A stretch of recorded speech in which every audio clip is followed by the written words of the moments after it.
সমূহ ৰাইজে যদি মোক আশীৰ্বাদ দিয়ে, মই যদি বিধায়ক হওঁ, তেতিয়াহ'লে মই একেবাৰে দৰিদ্ৰজনৰ পৰা দৰিদ্ৰজন মই সেৱা কৰিবৰ কাৰণে সুযোগ আৰু সুবিধা পাম। আমি একেবাৰে স্থানীয় মানুহ হিচাপে এইবাৰ বিহপুৰীয়াত AGP BJP কংগ্ৰেছ বুলি আমাক নাই চোৱা। আমাক চাইছে আমি এজন একেবাৰে থলুৱা মানুহ, ইয়াত টেঙাবল খেলা, টাংগুটি খেলা, ঘৰুৱা মানুহ। স্বাধীনতাৰ পাছত যিটো ইতিহাস, এই ইতিহাসত কংগ্ৰেছ দলে বিহপুৰীয়া সমষ্টিটোত প্ৰথমখন লিষ্টত নাম ওলোৱা এইবাৰেই প্ৰথম। মই বিজেপি, মই আজিলৈকে বিজেপি মানুহক দেখা নাই। বিজেপিত থকা মই মানুহবোৰ দাদাই ভতিজা, খুৰা, মামা, ভাগিন। যদি কোনোবা এজন বিহপুৰীয়াৰ সন্তানে যদি ই-ৰিক্সা এখন চলাই পৰিয়ালটো চলাম বুলি ভাবিছে, আমি গেৰাণ্টাৰ হ'বলৈ আহিছোঁ। একেবাৰে লেতেৰা যিকেইজন কংগ্ৰেছ মানুহ আমাৰ তাত স্থান নাপায়। আমাৰ তাত স্থান নোপোৱাৰ কাৰণে ভূপেন বৰাৰ ডাষ্টবিনত সোমাই গ'ল।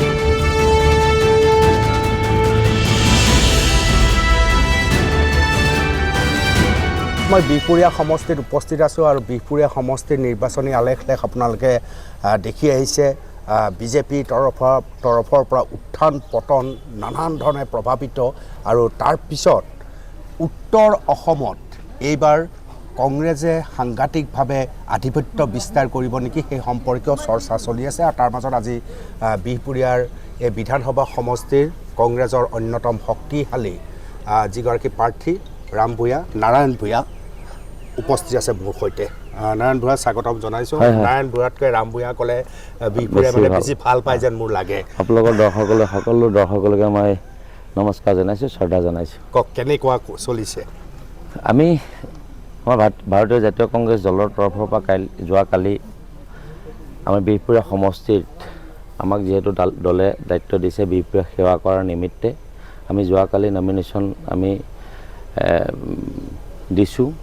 আৰু আজি আমি নিৰ্বাচনী সভাৰ প্ৰথমখন সভা একেবাৰে আমাৰ জনজাতি বসতি থকা পূব নাৰায়ণপুৰ এটা পঞ্চায়ত, য'ত মিচিং সম্প্ৰদায়ৰ মানুহ আৰু দেউৰী সম্প্ৰদায়ৰ মানুহৰ বসতি। আমি প্ৰথম দিনাখনেই আমি এই পঞ্চায়তটোত সোমাইছোঁ। বিপুল সঁহাৰি আমি একেবাৰে এতিয়াও 5খন মিটিং থাকিয়ে গ'লগৈ। অকল গাঁৱে গাঁৱে ঘৰে ঘৰে শ্ৰদ্ধা জনাইছে, মৰম জনাইছে আমাক। আমি একেবাৰে থলুৱা মানুহ ইয়াৰ, যেনিয়ে যাওঁ তেনিয়ে মিতিৰ কুটুম। প্ৰত্যেক গাঁৱত আমাৰ সম্বন্ধৰে বান্ধ খাই থকা মানুহ আমাক ইয়াতে বিহপুৰীয়াত মোক একেবাৰে নাই বুলিও 10,000 ল'ৰাই মোক একেবাৰে নাম কাঢ়ি ৰামদা বুলি মাতে। আৰু প্ৰায় 12,000 14,000 মানুহে মোক একদম আঙুলি দি ৰাম বুলি মাতে, এইফালে সেইফালে যা। একেবাৰে সম্বন্ধৰে বান্ধ খাই থকা সকলোৱে মোক বহু মৰম দিছে, মৰম কৰিছে। আৰু প্ৰত্যেকে এটা কথা উপলব্ধি কৰিব পাৰিছে যে মই বিহপুৰীয়াত শাসন কৰিবলৈ অহা নাই, মই সেৱা কৰিবলৈ আহিছোঁ। আজি কোনোবা প্ৰাৰ্থীয়ে কৈ আছে, মই শুনিছোঁ যে মোক বিহপুৰীয়াৰ পৰা আপোনালোকে MLA কৰক, মই মন্ত্ৰী হ'ম। আৰু মই বিহপুৰীয়া ৰাইজক কৈছোঁ, যদি ভগৱন্তই মোক কৃপা কৰে আৰু আমাৰ সমূহ ৰাইজে যদি মোক আশীৰ্বাদ দিয়ে, মই যদি বিধায়ক হওঁ, তেতিয়াহ'লে মই একেবাৰে দৰিদ্ৰজনৰ পৰা দৰিদ্ৰজন মই সেৱা কৰিবৰ কাৰণে সুযোগ আৰু সুবিধা পাম। মানুহে উপলব্ধি কৰিব পাৰিছে, উপলব্ধি কৰিছেই। আৰু দ্বিতীয় কথা হৈছে, আমি একেবাৰে স্থানীয় মানুহ হিচাপে এইবাৰ বিহপুৰীয়াত AGP BJP কংগ্ৰেছ বুলি আমাক নাই চোৱা। আমাক চাইছে আমি এজন একেবাৰে থলুৱা মানুহ, ইয়াত টেঙাবল খেলা, টাংগুটি খেলা, ঘৰুৱা মানুহ, প্ৰত্যেকটো জাতি জনগোষ্ঠীৰ লগত সম্পৰ্ক থকা, নামঘৰৰ লগত এটা ওতঃপ্ৰোত সম্বন্ধ আছে, শিৱ মন্দিৰৰ লগত এটা ওতঃপ্ৰোত আধ্যাত্মিকভাৱে ওতঃপ্ৰোত সম্পৰ্ক আছে বহু দিনৰ পৰা। ভকত হিচাপে চাইছে। আমি আশা কৰিছোঁ আমি বহু ভোটত আমি এইবাৰ বিহপুৰীয়া সমষ্টিটো দখল কৰিব পাৰিম। আৰু হয়, নিশ্চিতভাৱে। আৰু তাৰ মাজত যেতিয়া প্ৰাৰ্থী প্ৰক্ষেপ কৰিব, সেই সময়ত বিজেপিত যি ধৰণৰ এক উখল মাখল পৰিৱেশ, যি ধৰণৰ কোন হ'ব তেতিয়ালৈকে নাজানে, কিন্তু ৰাম ভূঞা কেতিয়াৰ পৰাই সাজু হৈ আছে জনসাধাৰণৰ বাবে কাম কৰিবলৈ এই কথাটোৱে আপোনাক বহুত প্লাছ পইণ্ট কৰিছে যে ইমান চটপটাই থকা এটা দলৰ এজন মানুহক দিলে তাৰ ফল কি হ'ব পাৰে এটা কথাটো স্বাভাৱিক কথা অসমৰ মানে স্বাধীনতাৰ পাছত যিটো ইতিহাস এই ইতিহাসত কংগ্ৰেছ দলে বিহপুৰীয়া সমষ্টিটোত প্ৰথমখন লিষ্টত নাম ওলোৱা এইবাৰেই প্ৰথম আজিলৈকে কোনোবাৰেই বিহপুৰীয়া সমষ্টিৰ পৰা প্ৰথমখন লিষ্টতে নাম নোলায় একেবাৰে শেষৰখন লিষ্টত নাম ওলায় একেবাৰে ততাতৈয়া এটা অৱস্থা হয় আমাক প্ৰথমতেই আমাৰ নামটো প্ৰথমখন লিষ্টত উলিয়াই দিয়াৰ কাৰণে আমাৰ বহুত সুচল হ'ল বহুত সুবিধা হ'ল আমি বহুখিনি কাম আগবঢ়াব পাৰিলোঁ আমি 206টা বুথ আমি ঘৰে ঘৰে যাব পাৰিলোঁ সোমাব পাৰিলোঁ তাৰ কাৰণে আমাৰ বিষয়ববীয়াসকলক মই ধন্যবাদ জনাইছোঁৱেই আৰু এতিয়াও আমাৰ নিৰ্বাচনী প্ৰচাৰ আমি দুটা মণ্ডল একেদিনাই ল'লেহে আমি সোমাই শেষ কৰিব পাৰিম দুটা পঞ্চায়ত আমাৰ অন্য সমস্যা হোৱা নাই আমাৰ এটাই সমস্যা হৈছে আমি সভা জেগা পাবলৈ আমাক মানে দিয়া নাই ৰাইজে একেবাৰে ৰাইজে আমাক একেবাৰে বহুত বেছি মৰম কৰি একদম আপুনি বিশ্বাস কৰক গাড়ীখনৰ ডিগিটো খুলিব নোৱাৰা অৱস্থা মাত্ৰ আহিছোঁ 11টা বজাত 11টা বজাৰ পৰা এই মইতো গামোচা ওলটাই বহু মানুহকে পিন্ধাই আধাটো পিন্ধাই থৈ আহিছোঁ তাৰ পাছতো কিমান মৰম আপুনি মানে অনুমান কৰিব নোৱাৰে এই সমষ্টিটোৰ ক্ষেত্ৰত মই এই কথাও ভাবোঁ যে বিহপুৰীয়াত ৰাম ভূঞা ওৰফে নাৰায়ণ ভূঞা এক প্ৰকাৰ শোকৰ নিচিনা শোকক যে বেদ পঢ়োৱা বুলি কয় তো এটা সময়ত মোৰ যিমান দূৰ মই জানো মোৰ জ্ঞানে কয় ইয়াত ভূপেন বৰা যিমানবাৰ জিকিছে আটাইতকৈ সূত্ৰাধাৰী ৰূপটো আছিল আপোনাৰ আপুনিয়ে যথেষ্ট নেতৃত্ব লৈছিল অভিজ্ঞতাও আপোনাৰ সেইকাৰণে যথেষ্ট আছিল নহয়নে বাৰু হয় 2006 চনত যেতিয়া ভাৰতীয় জাতীয় কংগ্ৰেছ দলে ভূপেন কুমাৰ বৰা ডাঙৰীয়াক টিকেট দিছিল একেবাৰে এয়াৰপৰ্টৰ পৰা আমি 5জন মানুহে আদৰি আনিছিলোঁ আৰু বিহপুৰীয়াক আমি চিনাকি কৰি দিছিলোঁ যিহেতু বিহপুৰীয়া তেওঁৰ কাৰণে নতুন সমষ্টি আছিল জনাত অসুবিধা আছিল আৰু আমি ছাৰৰ দৰে থাকি দুটা টাৰ্ম আমি তেখেতক বিধায়ক কৰিছোঁ তাৰ পাছত মোৰ ব্যৱসায়িক মানুহ মই তেখেতৰ লগত নাই মই ব্যৱসায় জগতখনৰ লগত জড়িত হৈ আছিলোঁ আৰু যেতিয়া মই নাই তেতিয়া আমাৰ সংগঠনটোৰ ফলাফল অকণমান খেলিমেলি হৈছিল আৰু তাৰ পাছত যেতিয়া এটা সিদ্ধান্ত লৈ ভূপেন কুমাৰ বৰা ডাঙৰীয়াই আমাক ক'লে যে মোক ভাল পোৱা মানুহখিনি আপোনাকো ভাল পায় আপুনি বিহপুৰীয়াৰ দায়িত্ব লওক আপুনি সেৱা কৰাৰ এটা সুযোগ লওক মই যিহেতু মোৰ পিতৃভূমি ৰঙানদী মোৰ দেউতাৰ সপোন আছে মোৰ দেউতাৰ সপোনটো পূৰাবৰ কাৰণে মই ৰঙানদীতে খেলিম বুলি ভাবিছোঁ আপুনি দায়িত্ব লওক তাৰ পাছত মই গাঁও দৰিদ্ৰ মানুহৰ ওচৰলৈ 82টা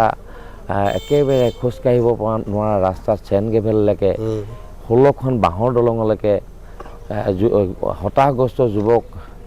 প্ৰায় 40খন গাহৰি ফাৰ্মলৈকে বহুখিনি ভিতৰলৈকে মই সোমাই গ'লোঁ তেখেতে তাৰ পাছত ৰাতিটোৰ ভিতৰতে মনটো অকণমান ইফাল সিফাল কৰি যেতিয়াই বিজেপি দললৈ গুচি গ'ল ছাউটোৰ দৰে থকাৰ পাছত মোকো বিশ্বাসত লোৱা নাছিল কংগ্ৰেছ দলটোৱে মই অগ্নি পৰীক্ষা দিব লগা হৈছিলে দলটোত যে আমি ফ্ৰীডম ফাইটাৰৰ মানুহ ৰাজনৈতিক বন্ধু হিচাপে তেখেতৰ লগত আছিলোঁ ব্যক্তিগত কোনো তেনেকুৱা কথা নাই বহুখিনি মানে নিজকে পৰীক্ষা দিয়াৰ পাছত দলটোৱে গোটেই কথাখিনি চাই মানি লৈছিল আৰু তাৰ পাছতহে আমাক টিকেটটো প্ৰদান কৰিছিল আৰু যাই কি নহওক সেইখিনি কথাৰ লগত আমি ইমান নাই এতিয়া বন্ধুত্ব মোৰ এতিয়াও আছে বন্ধুত্ব মানে যিটো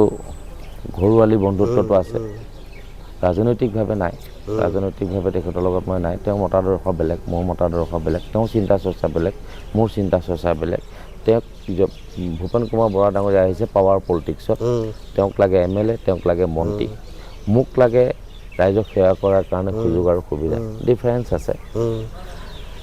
আৰু পৰিস্থিতি এনেকুৱা হৈছিল ইমান বিশ্বাসী মানুহ হোৱাৰ পিছতো তেওঁ কেৱল সমষ্টি নাই বাবেহে হেৰিলৈ আহিছিল বিহপুৰীয়ালৈ আহিছে তেওঁ ৰঙানদী ৰেডি হৈ আছে প্ৰয়োজন হ'ল হঠাৎ তেওঁৰ সমষ্টি নোহোৱা হ'ল তেওঁ বিহপুৰীয়ালৈ দৌৰি আহিলে গতিকে বিহপুৰীয়াৰ ৰাইজেও লাহে লাহে চাগে বুজি উঠিছে যে তেওঁ সমষ্টি নাই বাবেহে বিহপুৰীয়ালৈ আহিছে বিহপুৰীয়াক ভাল পাই অহা নাই এটা কথা স্পষ্ট আপোনালোক সাংবাদিক মানুহ আপোনালোকে এবাৰ স্পষ্টকৈ সুধিব যে ভূপেন কুমাৰ বৰা ডাঙৰীয়াই ভোটটো ইলেকশ্যনৰ দিনা ক'ত দিবগৈ মোৰ গাঁও ভোগপুৰ চাৰিআলিত টিপলিং গাঁও আৰু এইখন গাঁৱত যিখন স্কুলত মই পঢ়িছিলোঁ শংকৰদেৱ এম ভি স্কুল সেইটোৱে ভোট চেণ্টাৰ ভূপেন কুমাৰ বৰা ডাঙৰীয়া আৰু সেই জেগালৈ অনা মানুহজন ময়েই মাটিকণ লৈ দিয়া মানুহ মই মোৰ বৰ্তা এজনক এখন এৰিয়া চাদৰ কাপোৰ দি পেলাই মই সেৱা ধৰি মাটিকণ লৈ ঘৰ বনাই বন্ধুত্ব হিচাপে ৰাখা আৰু সেইটো ভোট চেণ্টাৰত তেখেতৰ বৰ্তমান ভোট নাই ভোট আছে ৰঙানদীত ৰঙানদীৰ মানুহ এজনে বিহপুৰীয়াত সেৱা কৰিবনে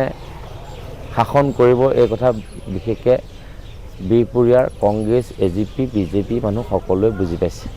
আপুনি কেৱল কংগ্ৰেছৰ কাৰণে খেলাৰ নিচিনা এতিয়া হোৱা নাই হোৱা বহুত দলক প্ৰতিনিধিত্ব কৰিছে মই আজিলৈকে মোৰ মানুহে কয় যে আপুনি এই মানুহজন দেখিব যে বিজেপি আকৌ কয় কোনোবা এজন কংগ্ৰেছ এইজন তেওঁহে তেনেকৈ দৃষ্টিত দেখিছে মই সেই দৃষ্টিত কিন্তু আজিলৈকে বিহপুৰীয়াত কোনো মানুহক দেখা নাই কংগ্ৰেছ এজিপি বিজেপি মই দেখা নাই মই দুটা বস্তুৱেই দেখিছোঁ মই এটা বস্তু দেখিছোঁ একেবাৰে দৰিদ্ৰতাটো আৰু এটা বস্তু দেখিছোঁ মই একেবাৰে শিক্ষিত সন্তানৰ যিটো হতাশা ফ'ৰ্থ গ্ৰেড চাকৰিও নাপায় আৰু ঘৰখনে কেইটামান পইচাও দিব নোৱাৰে ব্যৱসায় কৰিবলৈ সেই গোটেই হতাশগ্ৰস্ত ল'ৰা যেতিয়া দিনটো গৰু ছাগলী হাঁহ কুকুৰা জেওৰা জপনাৰ পৰা মাক আৰু বাপেকৰ ওচৰৰ পৰা যেতিয়া সন্ধিয়া লগাই তিনিআলি চাৰিআলিত যেতিয়া আড্ডাত মাৰে যেতিয়া কথা পাতে সেই কথা শুনিবলৈ মানুহ নাই একেবাৰে হতাশাৰ পৰা হতাশাৰ কথা তেওঁলোকে পাতে জীৱনটো কি হ'ব জীৱনটো কেনেকৈ লৈ যাম ঘৰত অসুখ অকল হতাশাৰ কথা পাতে আমি হতাশাটোৰ লগত থাকিবলৈ আহিছোঁ যদি কোনোবা এজন বিহপুৰীয়াৰ সন্তানে যদি ই ৰিক্সা এখন চলাই পৰিয়ালটো চলাম বুলি ভাবিছে আমি গেৰাণ্টাৰ হ'বলৈ আহিছোঁ আমাৰ পাৱাৰ পলিটিক্স নাই ইয়াত আচ্ছা বিধায়ক হোৱাৰ পিছতে আপোনাৰ প্ৰাথমিক স্বত্ব বিহপুৰীয়াৰ কাৰণে এনেধৰণৰ কামবিলাকেই হ'ব একেবাৰে সেৱা কৰিম গাঁৱৰ অৰ্থনীতি বোলা বস্তুটোৱে বৰ্তমান এতিয়া এইটোৱেই কেৰ্কেটুৱাৰ মুখৰ পৰা যিকেইটা তামোল বাৰীত বাচিছে আৰু সেইকেইটা দাদাই বজাৰলৈ নি যিকেইটা পইচা পাইছে সেইটো হ'ল সেইখন ঘৰৰ বৰ্তমান অৰ্থনীতি গাঁওখনৰ অৰ্থনীতি বাদুলি আৰু বান্দৰৰ মুখৰ পৰা কল থকা যদি বচুৱাইছে ৰঙালাওটো যদি বচুৱাই নি পেলাই বজাৰত বেচি যিকেইটা পইচা গাঁওখনলৈ ঘৰখনলৈ আনিছে সেই ঘৰৰ অৰ্থনীতি গ্ৰাম্য অৰ্থনীতি বৰ্তমান এয়া হ'ল একেবাৰে বাস্তৱ সত্য আৰু শুদ্ধ বাস্তৱ আৰু সত্য আৰু শুদ্ধটোৰ লগত থাকিবলৈ আহিছোঁ উটি বাঢ়ি যোৱা কথাত কেইটামান শ্লোগান লৈ পেলাই বিহপুৰীয়া দখল কৰিবলৈ অহা নাই কেইটামান ডাঙৰ ডাঙৰ গান পেনড্ৰাইভত ভৰাই ডাঙৰ ডাঙৰ বাকচত ৰৌজাল বৌজাল কৰি বিধায়ক হ'বলৈ অহা নাই বাস্তৱ কথাৰ লগত থাকিবলৈ আহিছোঁ আৰু ইতিমধ্যে মানুহে সিদ্ধান্ত লৈ লৈছে ইমানলৈ আপুনি আত্মবিশ্বাস বাঢ়িছে সিদ্ধান্ত মানুহে লৈ লৈছে মই আপোনাক এটা কথা আত্মবিশ্বাসে কওঁ ভূপেন কুমাৰ বৰা ডাঙৰীয়াক ইয়াত যেতিয়া টিকেট দিলে বিজেপিৰ পৰা বিজেপিয়ে বাজপেয়ী ভৱনলৈকে ইয়াৰ পৰা আন্দোলনৰ কাৰ্যসূচী এটা লৈছিলে চৰ্ত এটাই আছিল যে বিহপুৰীয়াৰ চাৰিসীমাত জন্ম হোৱা এটা সন্তানক দলে টিকেট দিব লাগে এই আন্দোলন অব্যাহত থকা অৱস্থাত বিজেপি দলে কিন্তু আওকাণ কৰিলে প্ৰত্যেকজন বিষয়ববীয়া কৰ্মকৰ্তাক বিহপুৰীয়াৰ তাৰ প্ৰতিফলন হিচাপে বাকীটো দেখিছেই ৰাইজে কালি কিন্তু এটা কথা স্পষ্ট হৈছে নমিনেশ্যন দিবলৈ যাওঁতে কালি ভূপেন কুমাৰ বৰা ডাঙৰীয়া সোঁফালে বাওঁফালে থাকিবলগীয়া মানুহ আছিল ডক্টৰ অমিয় কুমাৰ ভূঞা থাকিবলগীয়া মানুহ আছিল দেৱানন্দ হাজৰিকা ছাৰ থাকিব লাগিছিল হৰেণ দেউৰী থাকিব লাগিছিল ৰাজীৱ বৰুৱা কিন্তু তাৰ বিপৰীতে ভূপেন কুমাৰ বৰা ডাঙৰীয়া যেতিয়া বিহপুৰীয়াত MLA আছিল একেবাৰে যিটো কাৰণে যিকেইজন ব্যক্তিৰ কাৰণে কংগ্ৰেছ দলটো 10 বছৰ হাৰিছিল একেবাৰে লেতেৰা যিকেইজন কংগ্ৰেছ মানুহ আমাৰ তাত স্থান নোপোৱাৰ কাৰণে ভূপেন বৰাৰ ডাষ্টবিনত সোমাই গ'ল আৰু সেই ডাষ্টবিনত থকা মানুহকেইজন কালি কিন্তু আমি টিভিত বাইট দিওঁতে দেখিছোঁ আৰু সংগ লৈ গৈছে কিন্তু তাত কোনো বিজেপি মানুহ যোৱা দেখা নাই ইতিমধ্যে বিজেপিয়ে সিদ্ধান্ত ল'লে এজিপিয়ে সিদ্ধান্ত ল'লে আৰু কংগ্ৰেছৰ সিদ্ধান্তটো আছেই তো অসমত আপুনি এনে এগৰাকী প্ৰাৰ্থী যাক এইবাৰ বেলেগ দলেও সাংঘাতিকভাৱে সমৰ্থন কৰিছে এইটো চৰ্চাও হৈ আছে ৰাজনীতি যে সেনেকুৱা এজন মানুহ যাক আন দলেও ছাপোৰ্ট কৰি আছে মই বিজেপি মই আজিলৈকে বিজেপি মানুহক দেখা নাই বিজেপিত থকা মই মানুহবোৰ দাদাই ভতিজা খুৰা মামা ভাগিন প্ৰথম কথা হৈছে কি মই আমি অহাৰ কাৰণে আমাক দল বুলি কোনো ভবা নাই আমাক ৰাম বুলি ভাবিছে ৰাম বুলি ভাবিছে ঘৰৰ ল'ৰা বুলি ভাবিছে দলটো নাচায় এজিপিত যিজন মানুহে নেতৃত্ব দি আছে মোৰ মামা মোৰ মাখন তামুলী মোৰ মামা এটা দীঘলীয়া সময় তেনেকুৱা সম্পৰ্কই আপুনি বিহপুৰীয়াত ৰাখি আহিছে মোৰ সম্বন্ধৰে সুযোগটো ভূপেন বৰাই পাইছিল এটা সময়ত সুখ বুলি কৈছো এতিয়া সুযোগটো মোৰ কাৰণে আছে এইবাৰ সুযোগ মোৰ কাৰণে দিছে এইবাৰ ঘৰৰ মানুহে পাইছে মই প্ৰত্যেক গাঁৱৰ নামঘৰটোৰ লগত আছো মই ভকত বৈষ্ণৱৰ লগত আছো মই অনিৰুদ্ধদেৱ গুৰুজনাৰ লগত আছো অসমত প্ৰথমবাৰৰ কাৰণে 504 বছৰৰ পাছত আমি ভূমিপিত্ৰ হিচাপে আমাৰ ইয়াত জন্ম হোৱা আমাৰ ইয়াত আৱিৰ্ভাৱ হোৱা অনিৰুদ্ধদেৱ গুৰুজনা ধলপুৰ বালুকুচি সত্ৰত আৱিৰ্ভাৱ হোৱাৰ পাছত আমি থলুৱা হিচাপে প্ৰথমবাৰৰ কাৰণে আমি এটা বঁটা প্ৰদান কৰি বৰ্ণিল যাত্ৰা এটা আৰম্ভ কৰিছোঁ গুৰুজনাক লৈ আমি আধ্যাত্মিক চিন্তা চেতনাৰে আমি বান্ধ খাই থকা আমি ইয়াত আমি ভকত বৈষ্ণৱ আমি আধ্যাত্মিকভাৱে জড়িত হৈ থকা মানুহ মাধৱদেৱ গুৰুজনাৰ জন্ম জেগা ইয়াত ৰাজনীতি কৰিলেও এটা হিচাপ নিকাচৰ ভিতৰত হ'ব লাগিব ৰাজনীতি কৰাত বাধা নাই কিন্তু 12 বৈষ্ণৱৰ জেগা ভাৰতবৰ্ষৰ ভিতৰত পুণ্যভূমি ইয়াত ৰাজনীতি কৰাও এটা সীমা থাকে ইয়াত শাসন কৰিব নোৱাৰিব ভকত বৈষ্ণৱ ইয়াত সেৱা কৰিব লাগিব সেৱা কৰিলেহে টিকি থাকিব পাৰিব ইয়াত খুব সুন্দৰ মোৰ শেষ প্ৰশ্ন আপোনাৰ বহুত দীঘলীয়া অভিজ্ঞতা আছে কাৰণে মই প্ৰশ্নটো সুধিছোঁ জ্যেষ্ঠ অতুল বৰাই কৈছিল যে মোৰ খবৰ মতে বিহপুৰীয়াত ভূঞা জিকিব আৰু ৰঙা নদীত খাউণ্ড জিকিব মই আপোনাৰ পৰা জানিব খুজিছোঁ সমগ্ৰ উত্তৰ অসমৰ যিটো বেল্ট এইবাৰ কংগ্ৰেছৰ হাব হ'বলৈ গৈ আছে মই আপোনাৰ বৰ দূৰণিলৈকে দেখা নাই কেলে মোক মানে মানুহে আৱৰি খাবৰি এনেকুৱাকৈ ৰাখিছে মই মানে একেবাৰে মই বিহপুৰীয়া বাহিৰৰ কথা ভাবিবলৈ সময় নিদিয়া হৈছে আপুনি মানে মই কি ক'ম মানে আমাৰ আপুনি স্থায়ী সকলে জানিব ৰাতিপুৱা 3000 ওপৰত মোৰ ঘৰত মানুহ আৰু তাৰ পাছত এই যে অনুষ্ঠান কৰিবলৈ গৈছোঁ গাঁও ওলাই আহিছে গাঁওখনেই মোৰ লগত তাৰমানে গোটেই ৰাস্তাই একেবাৰে গাঁও এনেকুৱা এটা অৱস্থা কৰিছে যেন মানে একদম বনবাস খাটি ৰামচন্দ্ৰই যেনিবা অযোধ্যালৈ ঘূৰি আহিছে এইটো অৱস্থা তাৰ পাছত মই বেলেগৰ কথা একেবাৰে ভাবিব নোৱাৰোঁ মোবাইলৰ লগত সম্পৰ্কই বিচ্ছেদ হৈ গৈছে মোৰ কিন্তু এটা কথা নিশ্চিত অতুল বৰা ডাঙৰীয়াই গম পাইছে যে বিহপুৰীয়াত এইবাৰ এই ৰাম ভূঞা বোলা মানুহজন আহিব আৰু গম পাইছে যে বহু বেছি ভোটৰ ব্যৱধানত আহিব প্ৰত্যেকজন মানুহৰ আশীৰ্বাদ আছে মানুহজনৰ নিশ্চয় আপোনালৈ বহুত বহুত শুভেচ্ছা থাকিল চকী পাৰি ৰাস্তাত আপোনাৰ বহি আছে আপোনাৰ গাঁওখনত নাই বোলো 10জন মানুহ চকী পাৰি আশীৰ্বাদ এটা দিবৰ কাৰণে মানে মোৰ লগত বহুখিনি ৰিপৰ্টাৰ আমাৰ সাংবাদিক বন্ধু ঘূৰি ফুৰিছে দেখি মানে আপোনাক মই কি ক'ম মোৰ চকু পানী মোৰ জেগাই চকু পানী ওলাইছে তোমাক শেষবাৰৰ কাৰণে বিহপুৰীয়াত চাব বিচাৰোঁ বুলি যেতিয়া একেবাৰে বৃদ্ধ 95 সেইবাবে আপুনি ইমান চৰ্চাটো আছে এতিয়া সদ্যহতে আৰু মই কৈছোঁ চৰ্চাত এনেকুৱাই কথা আছে ৰাম ভূঞা অকল কংগ্ৰেছৰ পৰা প্ৰাৰ্থিত্ব পাইছে সেইটোতে ভূপেন কুমাৰ বৰা ডাঙৰীয়া ভূপেন কুমাৰ বৰা ডাঙৰীয়াই এটাই কথাত মনত ভাৱ লৈ আছে এটা কাৰণতে জিকিম বুলি ভাবি আছে যে বিহপুৰীয়াত আমাৰ সন্মানীয় মুখ্যমন্ত্ৰী আহিব আমাৰ সন্মানীয় অমিত শ্বাহ ডাঙৰীয়া আহিব আৰু ডাঙৰকৈ মিটিং কৰিব আৰু জিকি যাব মই ভূপেন কুমাৰ বৰা ডাঙৰীয়াক এইটো কথা ক'বলৈ বিচাৰিছোঁ যে হিমন্ত বিশ্ব শৰ্মা ডাঙৰীয়া এজন ৰাজনীতিবিদ হয় তাত সন্দেহ কৰিবলগীয়া একো নাই প্ৰখৰ বুদ্ধি সম্পন্ন ৰাজনীতিবিদ তাকো ক'ব লগা একো নাই কিন্তু সেই ৰাজনীতিবিদজনক ভূপেন কুমাৰ বৰা ডাঙৰীয়াই আমাৰ 12 বৈষ্ণৱৰ লগতে আৰু এজন বৈষ্ণৱ বুলি শ্ৰী শব্দটো লগাই পেলাই শ্ৰী হিমন্ত বিশ্ব শৰ্মা বুলি যদি ভাবি যদি ৰৈ থাকে তেতিয়াহ'লে ৰাইজে বুজি পাব অৱতাৰী পুৰুষ নহয় ইয়ালৈ যেই মানুহ নাহক যেনেকুৱা লিডাৰ নেতা নাহক সিদ্ধান্ত ল'ব বিহপুৰীয়াবাসীয়ে আৰু সিদ্ধান্ত বিহপুৰীয়াবাসীয়ে ইতিমধ্যে ল'বলৈ এতিয়ালৈ নাই এক মুঠ হৈ ল'লে আপুনি সাংবাদিক মানুহ হিচাপে আপুনি আজি দিনটোত বহুখিনি বিজেপি মানুহৰ ঘৰলৈ যাওক আৰু স্পষ্টকৈ সোধক ভোটটো কাক দিব বিজেপি মানুহৰ ঘৰলৈ যাওক আপুনি গৈ সোধক ভোটটো কাক দিব একেমুখে যিটো কয় সেইটোৱে বৰ্তমানৰ ৰিজাল্ট ধন্যবাদ জনাইছোঁ প্ৰিয় দৰ্শক এয়া আছিল ৰাম ভূঞা আৰু আপোনালোকে বিহপুৰীয়াৰ ৰাজনীতি দেখিছে তাৰ মাজত ৰাম ভূঞাৰ বক্তব্যত আপোনালোকে কি বিচাৰি পাইছে অনুগ্ৰহ কৰি মতামত দিব ধন্যবাদ